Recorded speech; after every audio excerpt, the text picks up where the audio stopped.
He's definitely not a sugar daddy. A thrust, we're not gonna love it today, that's for sure.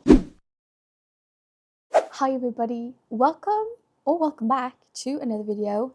My name is Charlotte and today we are setting up the April TBR. Am I a little late? Yes I am. Thank you for asking. But you know, Easter was here, my kids were home. This is the first day, literally the first day. They are back in school. Tom is back at work, and I just I didn't feel like doing this I tried sitting down doing it.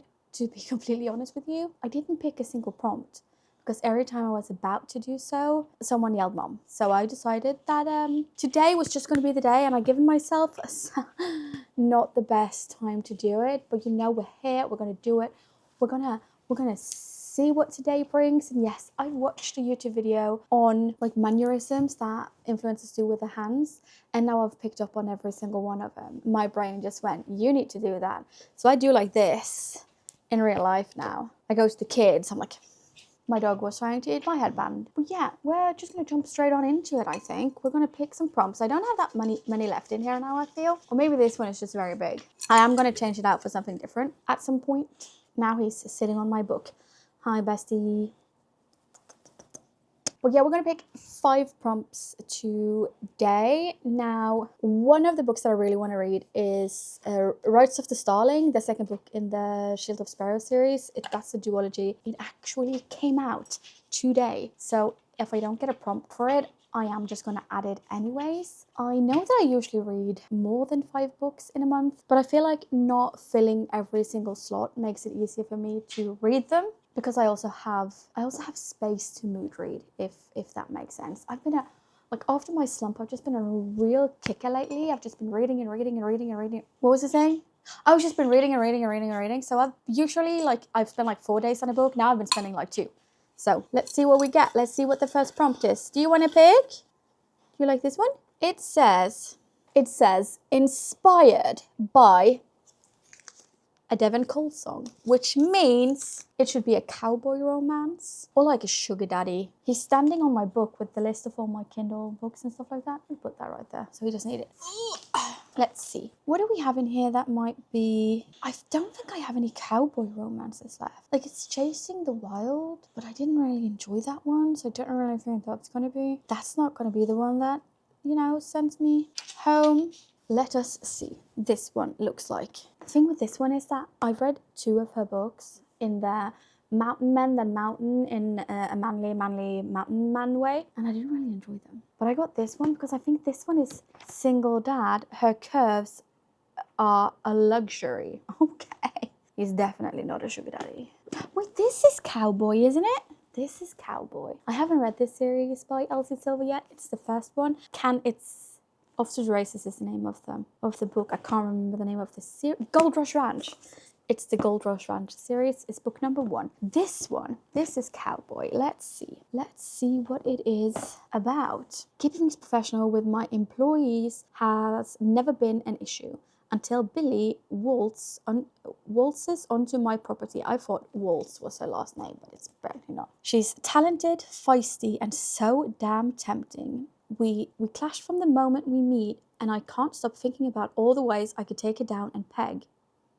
I can take her down a peg. He's not going to peg her, I think. I can't stop thinking about her. Period.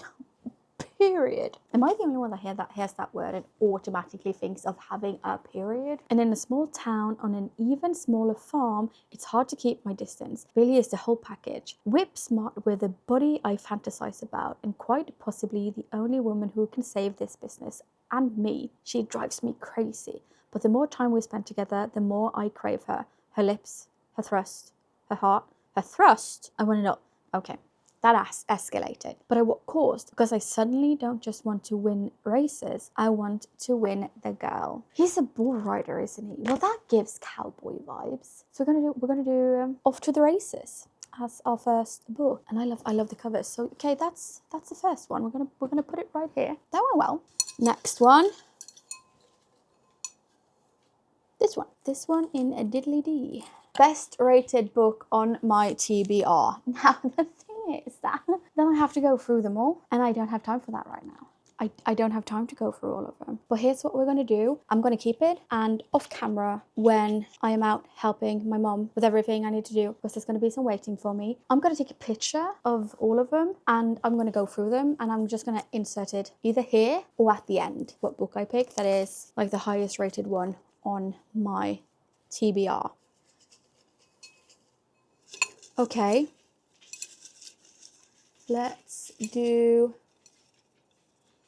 this one. Is this a good one? Do you want it? Oh, you can't. It doesn't focus. I'm just going to read it for you. A book you are scared to read. Now, hear me out. There's several on here that I am terrified of reading. Number one, being Haunting Adeline. Yeah, I'm terrified of this book. And when I say that I'm terrified of it, I mean I'm terrified of this book. One, it's dark romance. Two, I know that people usually end up in like one of two categories when they read it. Either they love it with a passion and they think that Zaid, is that his name? Zaid, whatever his name is the most fantastic, amazing man they have ever met. And oh my goodness me, oh my, you know, what this man can do with a gun. And the other one is that they hate it with a passion and they don't understand why this author is allowed to write, which I think it's taking it a little bit step too far. You're allowed to not like something, but you don't have to, you know, yuck someone's yum. And the author obviously has an audience. So I'm deadly afraid of reading this one for that reason. I don't know much about it. I know that he stalks her, and I have a feeling there's like kind of like a little bit of Stockholm syndrome, even though that syndrome is not really proven. So yeah, I'm deadly afraid of reading this one. I'm also very afraid of reading this one because Penelope Douglas is either hit or miss for me, and I've heard several things. But you know, who doesn't like a woman that gets jiggy with it with 5 brothers? Well, does she get jiggy with all of them? Or just, oh no, he's not in prison. He's going to prison soon. So I think she actually gets jiggy with all of them. Maybe even the dad. I don't really know. I don't know if the dad is here. But I'm afraid of this one as well. And do you see what I'm afraid of? I'm apparently afraid of dark romance. And I'm also a little bit afraid of reading Nocticadia. Not because it's dark. This is like dark academia. And I loved Nightshade. I'm so excited for the next one, but I am a little bit afraid of reading it because I don't know if Nightshade was a one-off for me, and I know a lot of people really love this one. What is he doing? He's so bored. I'm going to take him for a walk, don't worry. Hello? But yeah, so basically Nocticadia is about this girl that I cannot remember the name of. I don't even know if I know her name, to be honest with you. That her mom gets an illness, and I don't know if her mom loses it and dies from the illness, or the illness gets so bad that her mom decides to not be here anymore. But then a few years later, and then 4 years later she gets accepted into, what's the name? Dracardia University, a secluded prestigious school on an island off the coast of Maine. Legend says it's haunted by the souls of the mental patients that exiled there centuries before, but the ghosts aren't even the most dangerous. I can't pronounce that word. So maybe I should read this one. Maybe this is the one. It's very hefty though, but I feel like all of these are pretty hefty. I feel like all of these are pretty thick. Maybe I should just bite the bullet and read it. The only thing, like, what scares me the most is reading this in bed and dropping it on my face, because I am afraid that I would break my nose. Let's just see if there's anything on the e-reader. A Wheel Will Die. That's also a fantasy that I'm a little bit scared of reading. I don't know much about it, but I know that it's very loved. So we're going to do this one. We're going to do Nocticadia. It is a standalone, and I mean 5 Brothers is also a standalone, so I could do that one as well. Oh, but I don't think I want to. I don't think I want to dive into a series, even if it is a duology, because there are series this month that I kind of want to finish before I start a new series. Because look at me becoming an adult reader, finishing my series. All the ones I do want to finish though. But yeah, this one is the one that excites me the most. So we're going to stick to Nocticadia. That's going to be our next one. Okay, that one apparently. Give Me Smut. Well, okay. That should be fairly easy to do, knowing my book selection. Let's see, shall we? I should write down just what I think they are, because just reading some of the titles doesn't really tell me if it's smutty or not. Mistakes Were Made. Oh, we're gonna read Mistakes Were Made. It's a Lucy Score book. It is about, her name is Willa. I want to say Willa.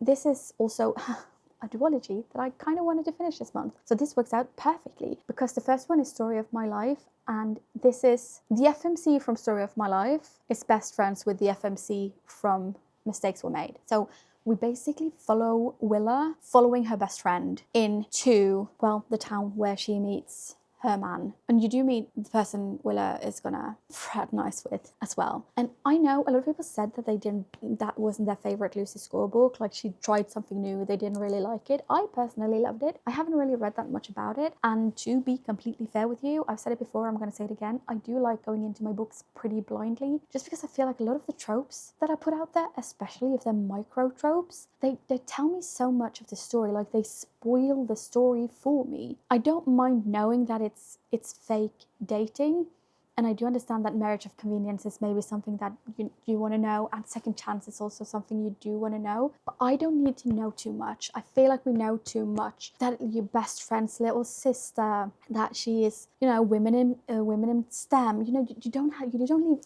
anything left to be surprised with anymore, because a lot of the tropes, in my humble opinion, are spoilers now. Like, sometimes you know that they have OCD, and they, like, their parents have, well, maybe you need to know that, but you know, both of their parents have passed away, where they went to school, who their best friend is, you know how much money, you know everything, and you don't even know their name. You know what I mean? Like, he's poor, she's rich, or vice versa. Like, you know everything. And I don't like that. I like going in blindly. So that's what we're going to do. That's what we're going to do today. We're going to go into Mistakes Were Made blindly. The only thing I know, like I said, is that it's her best friend from she's the best friend from Mistakes Were Made. If you didn't like Mistakes Were Made, I don't know, maybe you should try it. What do I know? I loved the audiobook from Story of My Life. So I do have Mistakes Were Made on my e-reader, and I am probably going to get the audiobook as well, because I love a good audiobook. But yeah, okay, so that's our third one. Picked and choose. So this is the last one then, because I'm gonna, either I already have, or you're gonna see it next, the one I pick, the best rated book on my TBR, which is gonna be very exciting to see. What do we think? Let's just what do we think it's going to be? I think maybe it's going to be Taylor Jenkins Reid, or maybe Fredrik Backman. Yeah, maybe that one. A book with even number of pages. Okay, well, I really want to read this one now. Oh my god. This one actually has even 276. I've never read it. I've never read The Summer I Turned Pretty, and I really, really want to read it. I feel like I've missed out. Like, this is one that I feel like I really missed out. I do also kind of want to read Legendary, which is the second book in the Caraval series. This is an uneven one though, so we're not going to pick that one. Gifted and Talented. I feel like this one is also either you love it or you hate it, and I really hope that I'm going to end up on the loving it one. No, it's uneven, so we're not going to love it today, that's for sure. We're going to see, how many pages are you? This is the First Day Murder Club. It's just the Norwegian one. So, oh, uneven pages. Yeah, okay, so I guess we're just going to go with The Summer I Turned Pretty then. Okay, now I have to run. I'm going to go through all of them, even if I insert the clip earlier. I'm going to go through all of them one last time with you guys, but I might be wearing something different, because, you know, I'm an adult that spills. Okay, so it is the next day. I am losing my voice. I sat down yesterday and I went through every single book that was on my TBR card at the point of filming. Like, I took a picture straight afterwards, and those were the books that I went through, and I went through every single book that I have on my Kindle. Well, not my Kindle, my e-reader, because I don't have a Kindle. But I went through every single book in the Kindle app and the Google Books app, because I have my lists, right, of every single book that I do have. Well, I've bought on my e-reader, and the ones I've written down here are the ones that in my head, they are on my TBR, because not necessarily every single book you own is going to be on your TBR that month, right? So these are the ones, and there were a few good contenders. I'm not going to lie. For the first, like, for the longest time, I thought I was going to end up reading Frida McFadden, The Housemaid, because that had a 4.27, so a 4.27. Then A Man Called Ove had a 4.38, so I was like, oh, that's the one I'm going to end up. That's the one, and one I'm going to end up reading, because nothing in Google Books had anything higher. The last book I checked, which is technically a book I bought for Tom.